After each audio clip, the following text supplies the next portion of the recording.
기도하옵나이다. 아멘. 하나님 말씀 요한복음 6장입니다.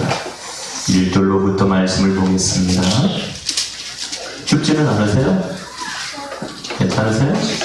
추우신 분 계세요? 없으세요? 추우신 분? 네, 춥대요. 들어주세요.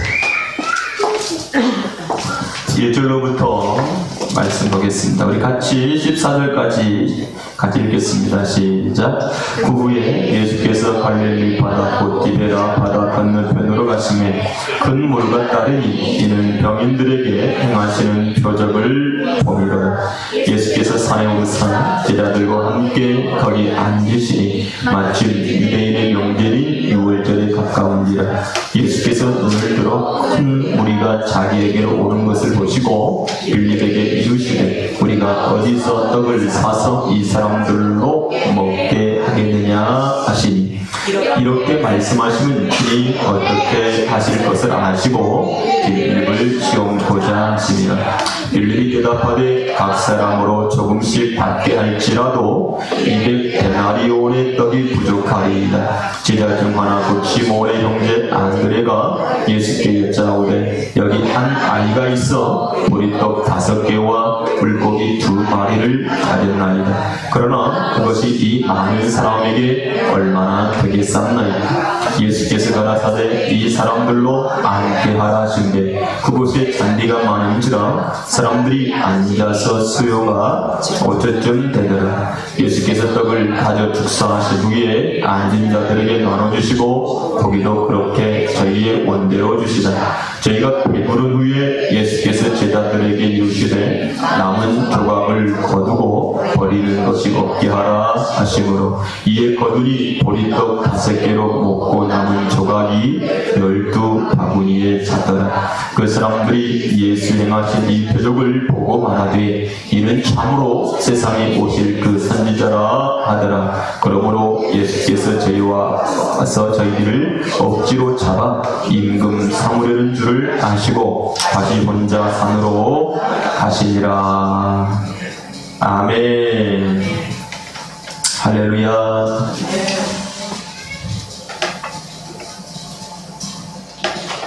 지난주에 우리는 오병이어에 대해서 말씀을 나눴고요.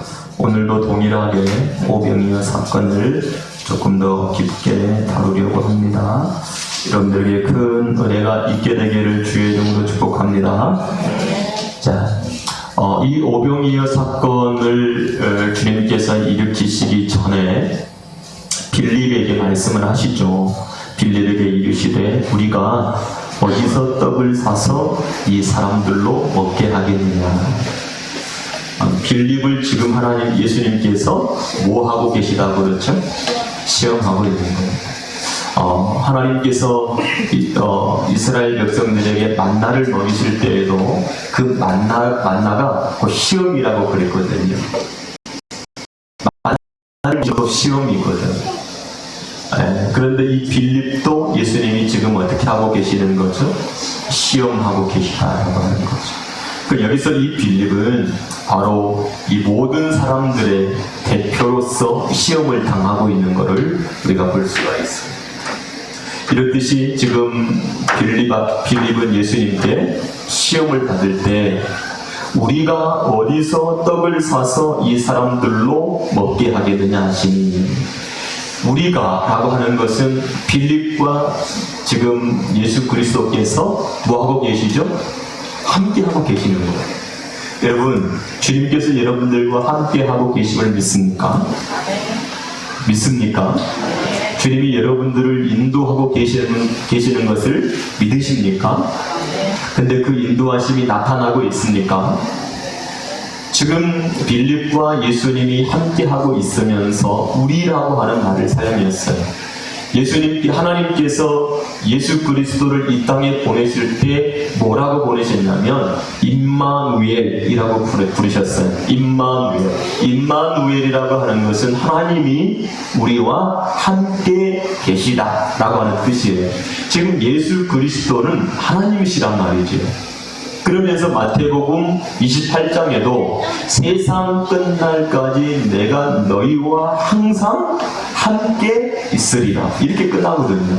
마태복음은 하나님께서 함께 하시기 위해서 오셨고, 그리고 함께 하시겠다고 계속해서 말씀하시고 계시는 걸 우리가 볼 수 있습니다.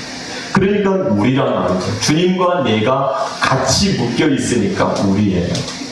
그런데 이 빌립과 예수님이 묶여져 있는 이 상태에서 빌립을 시험하는데, 이 많은 사람들에게 먹을 걸 주라는 거죠.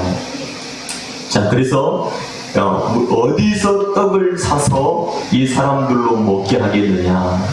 어디에서 떡을 사야 됩니까? 그래서 사람들이 생각합니다. 그럼 이 사람들을 먹여야 돼, 떡을. 그러려면 지역에 시장에 나가든지 떡을 파는 곳에 가가지고 떡을 사다가 이 사람들을 먹여야 된다라고 하는 것이 어떻게 있죠? 여기만 있는 거죠. 예수님은 어디서 태어나셨어요? 베들레헴. 베들레헴의 이름이 뭐예요? 뜻이 뭐예요? 뜻이 떡집. 떡집에서 뭘 만들어요? 떡을 만들죠. 예수님이 떡집에서 태어난 이유가 뭐예요? 우리에게 뭘 주시기 위해서? 떡을 주시기 위해서 오셨어요. 그래서 예수님이 마국간 구유에 놓이신 것은 바로 이 말에 짐승의 먹이로 오셨다는 거예요. 그 짐승의 먹이로 오신 분이 바로 예수 그리스도. 그래서 구유에 놓으신 그 예수님이 뭐라고 했지요? 표적이라고 말하고 있는 거죠. 어디서 떡을 사서 저 사람들에게 주겠느냐라고 했을 때 그 어디는 바로 누구를 말할까요? 그리스도를 말하고 있는 거죠. 그게 우리 눈에 보여져야 된다는 거죠. 우리에게 생명의 양식, 진짜 떡을 공급해 주실 분이 바로 누구신가? 그건 바로 내 눈앞에 계시는 누구? 그리스도라고 하는 그리스도. 아멘. 그래서 우리가 어디서 떡을 사서 이 사람들로 먹게 하겠느냐라고 말하고 있다는 거죠.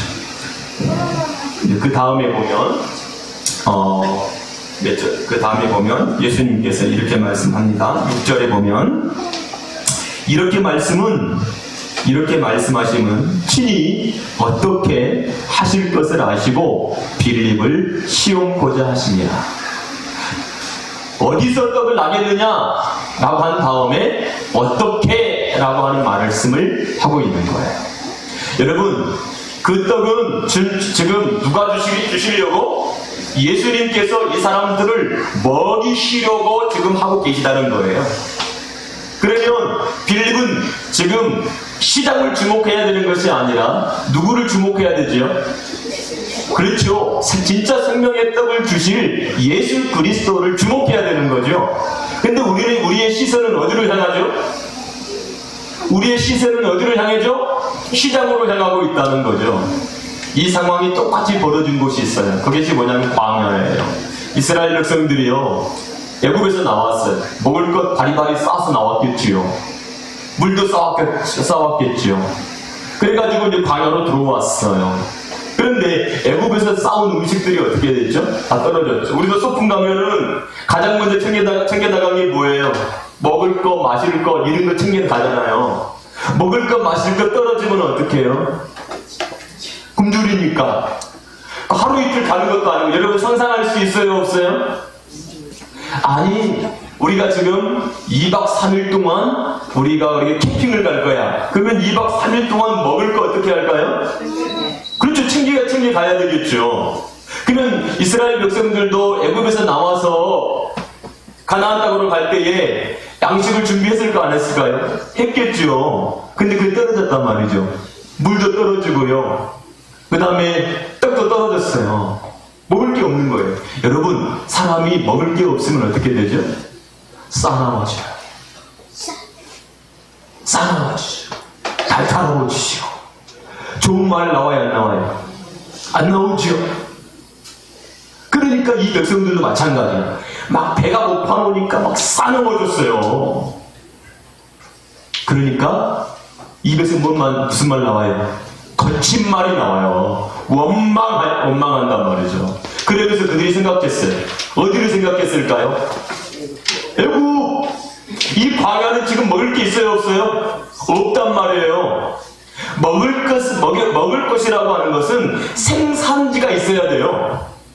생산지가. 그러면 생산할 곳이 없는데 어떻게 먹을 것이 있겠습니까?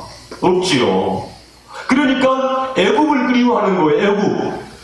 그 애굽에는 뭐도 있어요? 부추도 있고요, 마늘도 있고요, 고기도 있고요, 상추도 있고요.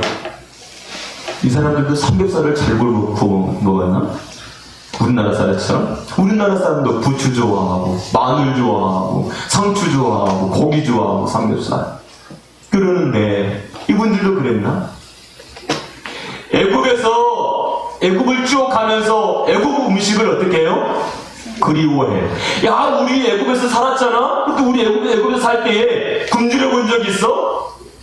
배불리 먹었잖아. 차라리 애굽에서 죽었을 때가 차라리 나았을 것 같아 라고 말하고 있는 그들의 모습을 보죠. 막 싸먹어지니까 막 성도들이 예수를 믿으면서 형통하면 좋은데 형통하지 않아. 야, 예수 믿을 때나 예수 안 믿을 때나 똑같은 거 아니야? 이렇게 생각해요. 아니, 예수 믿지 않을 때는 오히려 막 더 재밌었던 거 아니야? 마음껏 술 먹고 마음껏 놀러 다니고 막 이랬던 거 아니야? 어디를 추억해요? 세상, 애굽을 추억해요.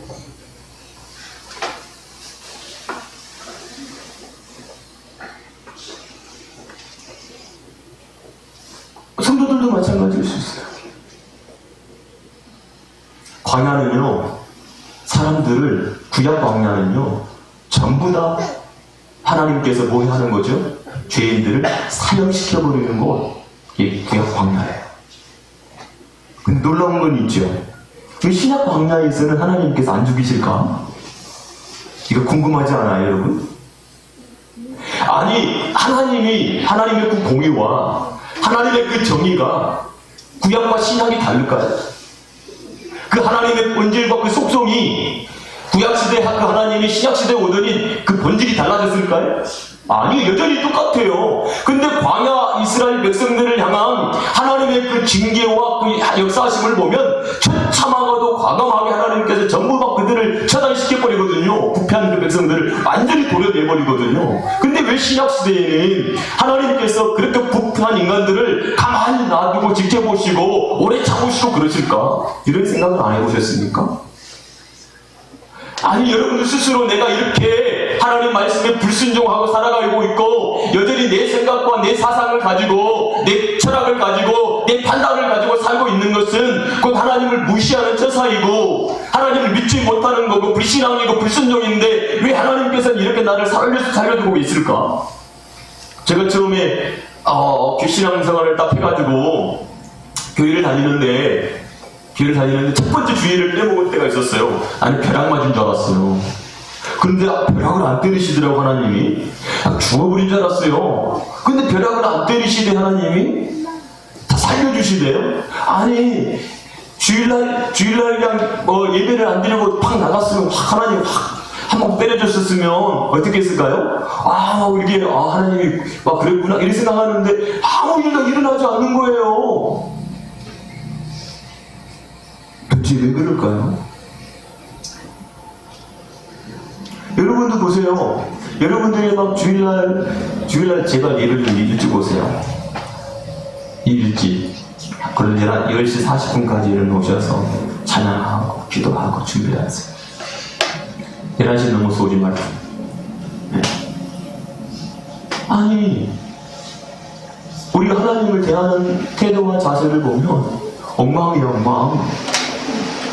근데 여러분, 내가 이렇게 살고 있는 것이 신기하고 놀랍지 않아요? 구약 사람들에 비하면?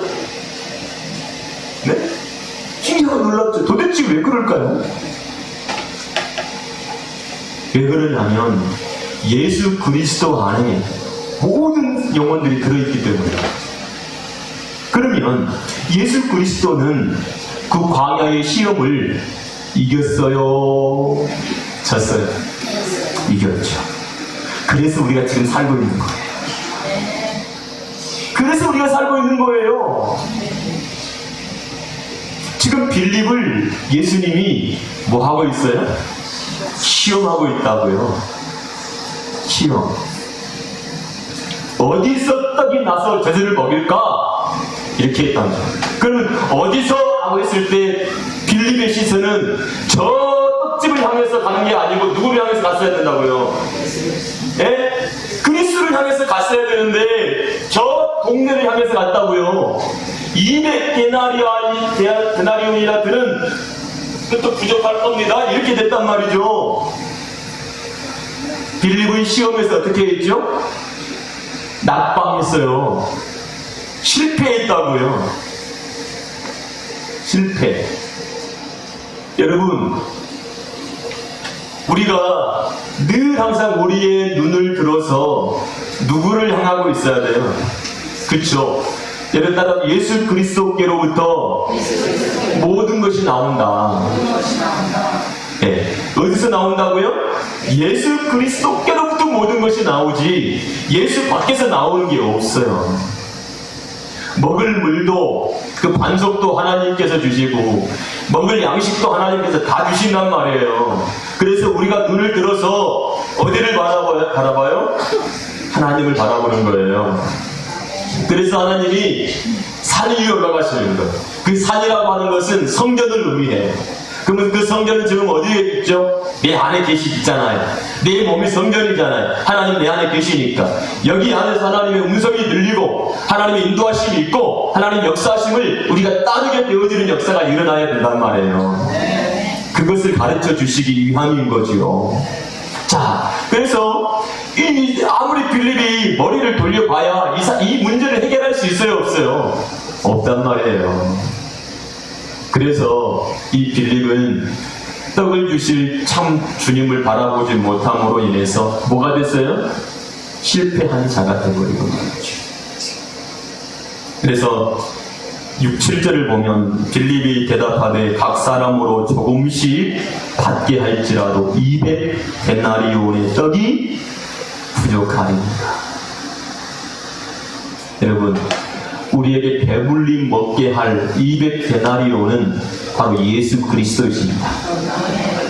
그걸 알게 되어지기를 주의 이름으로 축복합니다. 그럼 구약 이스라엘 백성들도 하나님께서 뭘 먹이셨죠? 만나를 먹이셨거든요. 만나. 그 만나를 먹였을 때에 이스라엘 백성들이 출애굽기의 만나를 경험하지만 그 만나가 무엇인지를 깨닫지 못했어요. 그 죽는 거예요. 그런데 신명기에 보면은 왜 하나님께서 이스라엘 백성들로 하여금 만나를 먹게 하셨는지 그 이유가 분명하게 딱 써져 있어요. 한번 볼게요. 신명기 8장 2절이에요. 신명기 8장 2절. 신명기 8장 2절 3절 시작. 내 하나님 여호와께서 이 40년 동안에 너로 광야의 길을 걷게 하신 것을 기억하라. 이는 너를 낮추시며 너를 시험하사 내 마음이 어떠한지 그 명령을 지키는지 아니 지키는지 알려 하심이라. 너를 낮추시며 너로 줄이게 하시며 또 너로 알지 못하며 내 열조도 알지 못하던 만나를 내게 먹이신 것은 사람이 떡으로만 사는 것이 아니요 여호와의 입에서 나오는 모든 말씀으로 사는 줄을 너로 알게 하려 하심이라. 이 말씀을 여기에 보면 자, 만나를 내게 먹이신 것은 사람이 떡으로만 사는 것이 아니요 여호와의 입에서 나오는 모든 말씀으로 사는 줄을 너로 알게 하려 하심이라고 여기 써져 있죠. 그래서 마태복음 4장에서 예수님이 뭘 받죠? 시험을 받을 때 마귀가 나타나서 뭐라고 합니까? 예수님이 40일 동안 굶주렸어요. 40일이라고 하는 것은 광야를 말하고 이스라엘 백성들이 광야 생활을 말하고 있는 거잖아요. 그 40일 동안에 굶주리고 예수님이 있을 때 마귀가 나타나가지고 이 돌로 뭘 만들어라고? 떡덩이를 만들어서 네 배를 채우라고 말할 때 예수님께 사실 말씀이 뭐예요? 이 말씀하십니다. 예수님은 광야의 시험을 어떻게 했어요? 잊어버리는 거예요. 자, 우리 인생에서, 우리 삶 속에서 여러 가지 문제가 발생할 수 있죠. 이렇게 하나님께서 말씀하신 것처럼 너를 낮추시며 너를 줄게 하시며 이렇게 하시는 그 이유가 뭐예요? 따라잡시다. 하나님만 바라볼 수 있도록, 말씀으로 살아갈 수 있도록. 그러니까 우리가 여러 가지 문제를 만났을 때에 내 생각을 가지고, 내 판단을 가지고, 머리를 굴려가지고 막 내가 어떻게 해볼까 라고 하는 것이 아니라, 어디서 누가 이 문제를 해결할까? 하나님께서 이 문제를 해결해 주시지 라고 하면서 누구에게로 나와야 돼요? 하나님께로 나가야 된다라고 하는 것을 우리에게 가르쳐 주는 거예요. 내가 배가 고파요. 그래서 하나님, 나에게 먹을 거 주세요. 하나님께로 나가야죠. 네, 이거란 말이죠. 그래서 만나를 주시는 것은 하나님께서 하늘에 매일같이 내리잖아요. 이슬처럼 내린단 말이죠. 그 만나를 매일같이 일용할 양식으로 먹는 거예요. 그걸 보고 뭐라고 그랬어요? 하나님의 말씀이래. 근데 이 만나가 바로 누구래요? 예수 그리스도. 이 감추인 만나 바로 누구죠? 예수 그리스도. 신돌 예수 그리스도를 말하고 있다는 것을 우리에게 가르쳐주고 있는 거예요. 할렐루야.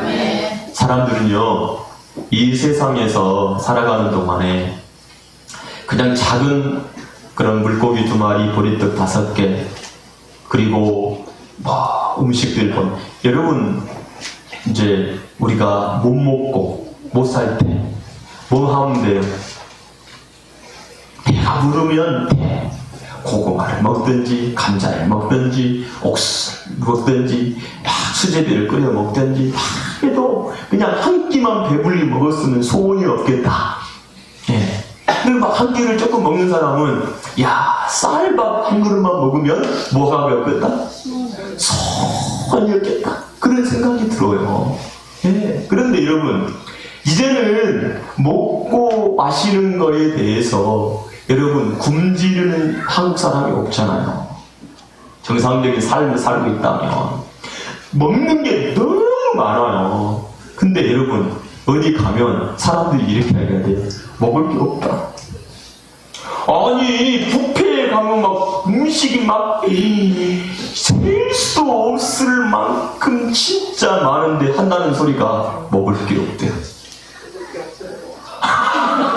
아니 지금 굶주린 사람들이 보면은 그건 무슨 소리라고 그래? 배부른 소리 하고 있네. 이런 얘기 하지.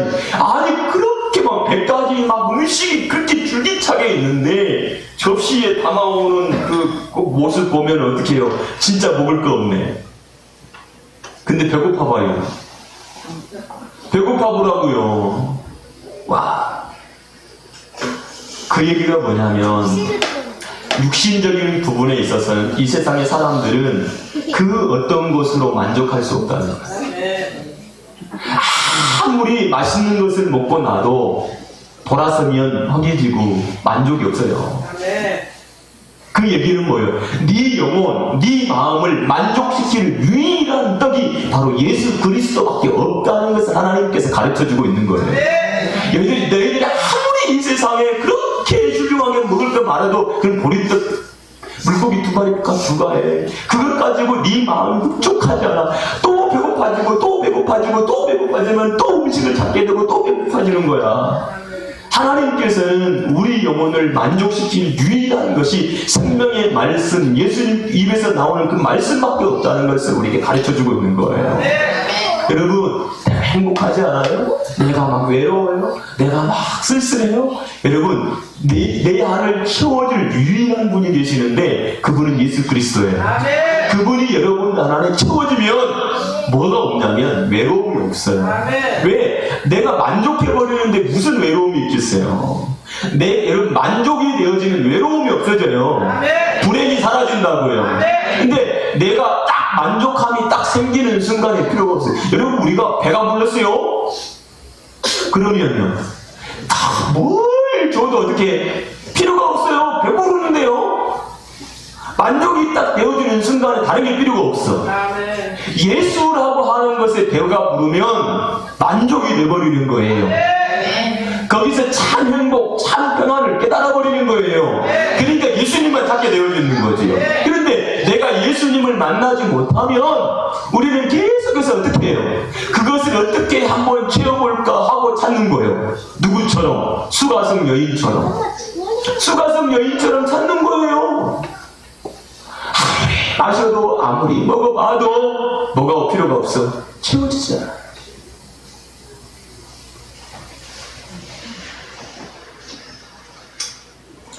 우리는요, 남들은 잘 보이죠? 야, 남들은 저렇게 살면 안 되는데. 야, 너 그렇게 살면 안 돼. 근데 나는 안 보일 거야. 내가 그렇게 살고 있거든? 남들은 저렇게 사는 모습이 참 안 됐다, 너. 그렇게 살면 안 돼, 야? 그렇게 살면 안 돼, 그렇게 하면 안 돼. 남들은 잘 보이죠? 근데 나는 안 보일 거야. 나도 그렇게 살고 있는데 내 모습은 이렇게 잘 살고 있다고 생각할까요? 착각을 하고 살고 있죠. 희한해요. 왜 남들의 모습은 그렇게 잘 보일까? 그래서 깨달지 못하니까 하나님께서 자꾸 내 옆에 나와 비슷한 것을 만들어주는 거예요. 뭐 하라고? 보라고. 네 모습이 이 모습이야. 보라고. 깨달으라고. 자꾸 보여주시는 거죠. 그래서 하나님 앞에 제대로 서라고. 그렇게 말씀해 주시는 하나님의 모습을 발견하게 되기를 바랍니다. 자, 그러자 이제 안드레가 뭘 가지고 와요? 어린아이 손에 들려있는 보리떡 5개, 물고기 2마리, 어린아이의 도시락. 어린아이는 파이디온이라고 하는 거예요. 파이디온. 우리 헬라어 이렇게 파이디온 선교회 그런 어린아이 선교회들. 이 파이디온 어린아이는 어떤 의미를 갖고 있냐면 율법 아래 있는 사람들을 어린아이라고 해서 성경. 그러니까 여러분 예수 그리스도가 마리아라고 하는 여자의 몸에서 나오죠. 그 얘기는 율법 아래에서 복음이 나온다는 얘기예요. 율법 아래에서. 그러니까 지난번 얘기했듯이 마라라고 하는 쓴물은 마리아, 미리암이라고 했잖아요. 그 물에 가지, 예수 그리스도가 던져질 때 단물이 된다고 했잖아요. 여러분 율법이 단물로 바뀌어지려면 예수 그리스도가 던져져야 돼요. 그랬을 때 참 복음을 깨닫게 되어서 글이 나오는 거예요. 어린아이가 가지고 있는 이 도시락, 그걸로 배부르고 있는 이 어린아이가 그 도시락을 통해서 예수 그리스도가 어떻게 해주죠? 예수 그리스도가 넘겨주기 시작하는 거예요. 5,000명, 남자만 5,000명이 먹여주는 거예요. 누가 넘겨주고 있다고요? 예수 그리스도가 넘겨주는 그 떡을 먹는 거예요. 여러분, 복음이 그러니까 율법이 해석되어지잖아요. 누가 해석을 해주죠? 그쵸, 예수님. 심령이 가난한 자는 복이 있나니, 애통하는 자는 복이 있나니, 온유한 자가 복이 있나니. 그러면 여러분, 복이 있다라고 하는 것은 복을 가졌다는 거죠. 복이 없으면 갖지 못한 거고요. 복이 있다는 가진 거예요. 그러면 하나님께서 우리를 어떻게 하셨냐면 복으로 우리를 불러주시는 거예요. 하나님께서 우리에게 복으로 불러주시고 복을 주실 때에 우리가 그런 자가 되는 거예요. 그럼 심령이 가난한 자로 만들어 주시는 거예요. 주님이 우리를 부유한 자가 아니라 가난한 자로 만들어 주실 때 천국이 저희 것이 되는 거예요. 그렇게 복되지 못한 자가 복되게 만들어 주시는 분이 하나님이시라고, 예수님이에요. 우리를요 바꿔주시는 분이 예수님입니다. 그 떡을 우리에게 나눠주실 때, 그것을 공급해 주실 때 우리는 바뀌어집니다. 그걸 깨닫게 되어지기를 주의 이름으로 축복합니다. 자, 그럼 보리떡 5개 가지고 물고기 2마리 가지고 남자만 5,000명을 먹일 수 있을까요? 남자 5,000명 먹일 수 있어요? 한 명 어린아이 도시락인데 먹일 수가 없죠. 예수님께서 축사하시고 이제 어떻게 하죠? 나눠주기 시작하죠? 이제 나눠주기 시작하는 거예요. 그런데 줄어들어요? 안 줄어들어요? 안 줄어들죠. 몇 명이 먹죠? 5,000명이 먹고 몇 광주리가 남아요? 그쵸. 12광주리가 남죠. 7병이었대는요. 7병이요. 7병일 때는 몇 명이 먹어요? 4,000명이 먹고 그래요. 여러분, 7광주리가 남죠.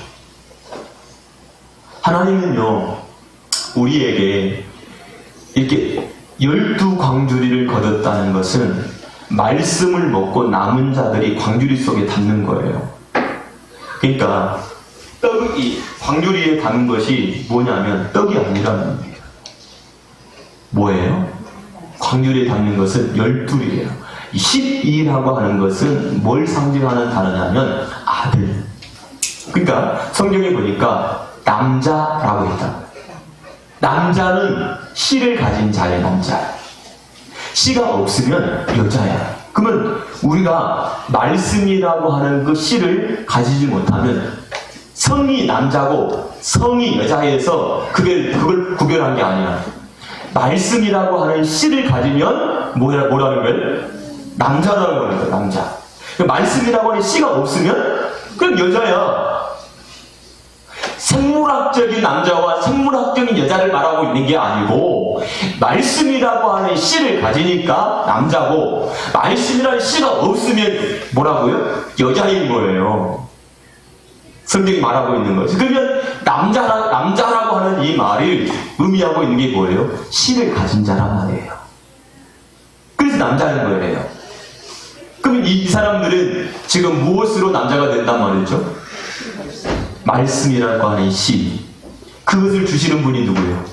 그리스도. 그래서 예수 그리스도는 이 땅에 무엇을 뿌리러 오신 분? 씨를 뿌리러 오신 분. 어디에다가? 마음에. 사람 마음에 씨를 뿌리러 오시는 분. 아멘. 그래서 그 씨를 뿌려서 열매가 된 자들, 그들이 바로 아들이라고 불러지는 거예요. 남자라고. 아멘. 그러니까 지금 열매, 12광주리라고 하는 아들이에요. 그래서 12가 나오면 아들, 제자, 사도 이렇게 성경은 얘기를 하고 있는 거예요. 의미가. 그럼 우리들도 영적인 예수 그리스도 안에서 뭐가 됐어요? 아들. 그래서 성경에서는 우리가 생물학적으로 성경은 딸이라고 안 해. 정말 아들. 내가 사랑한다 아들아. 그러면 여자들이 성질나. 왜? 이 딸이라고 하지 않고 아들만 하냐? 그 성경에서는 생물학적인 아들, 생물학적인 딸을 말하고 있는 게 아니고 예수 그리스도의 씨를 가진 구원받은 하나님의 사람들을 보고 통칭해서 아들이라고 하는 거예요. 그러니까 생물학적인 아들과 생물학적인 딸을 모르면 아들이라고 하는 게 뭔지 모르잖아요. 그죠? 그래서 아브라함의 어디에 있어? 허리에 있어. 그 허리에 있다는 얘기는 뭐예요? 씨가 있다, 씨. 아들로 자손으로 있다는 얘기예요. 자, 그리고 12광주리를 거두게 하시는 예수 그리스도. 그러니까 이 광야에 예수님을 따라온 사람들이 있죠? 뭘 보고 따라왔어요? 표적을 보고 따라왔잖아요. 그러면 그 표적만 보고 있으면 어떻게 해요? 이스라엘 백성들처럼 광야에서 죽은 자들처럼 되는 거예요. 그런데 예수님께서 그들에게 뭘 주심으로? 말씀, 그 씨를 주심으로 그들이 어떻게 된다는 거죠? 아들이 된다 라고 하는 것으로 가르쳐주고 있는 거예요. 그것이 바로 생명의 떡에 대한 이야기를 하고 있다는 사실을 깨닫게 되어지기를 주님의 이름으로 축복합니다. 아멘. 그래요. 그래서 출애굽기 16장 35절을 보면 40년 동안 만나를 먹었다고 얘기했다고. 자, 근데 여러분 보세요. 그럼 이 사람들이 변화가 됐을까요? 얘도 어떻게 봤을까? 이 사건을 14절 봅시다. 14절 보세요. 시작. 그 사람들이 예수 행하신 표적이잖아요. 표적은 뭘 보라는 얘기잖아요. 표적을 보고 말하되 이는 참으로 세상에 오실 선지자. 누구? 그 선지자래요. 그 선지자. 그 선지자가 누굴까?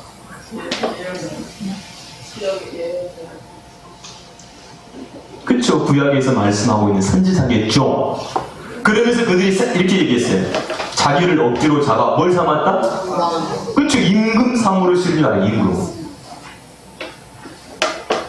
여러분, 이 사람들은 아직도 뭐 하지 못했어요? 깨달지 못했어요. 아직도 이해하지 못하고 있어요.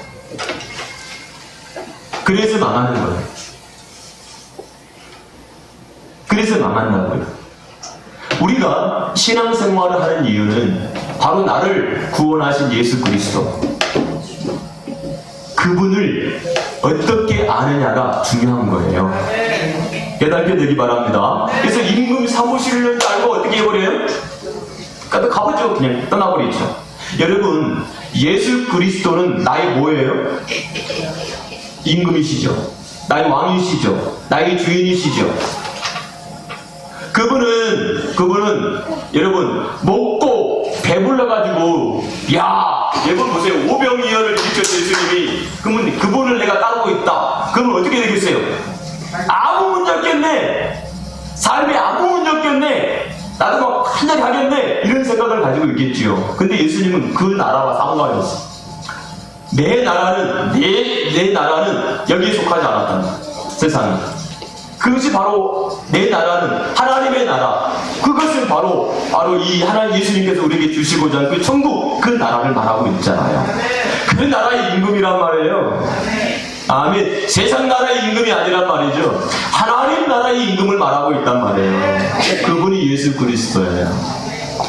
그러니까 여러분, 그분이 우리를 다스리시고 통치하시는 그 나라, 그게 바로 천국입니다. 여러분 안에 예수께서 계시잖아요. 그분이 여러분들을 다스리고 움직이도록 주 앞에 늘 항상 기도하기를 바랍니다. 아멘. 그래서 나의 왕이신 그 예수 그리스도를 온전하게 쫓는 역사가 있게 되기를 바랍니다. 다음 주부터는 이제 그 사건을 통해서 주님이 주시고자 하시는 이제 썩어질 양식과 생명의 양식에 관한 부분으로 이 부분을 이제 해석하기 시작해요. 그 말씀으로 나눠보도록 하겠습니다. 같이 기도하겠습니다. 할렐루야.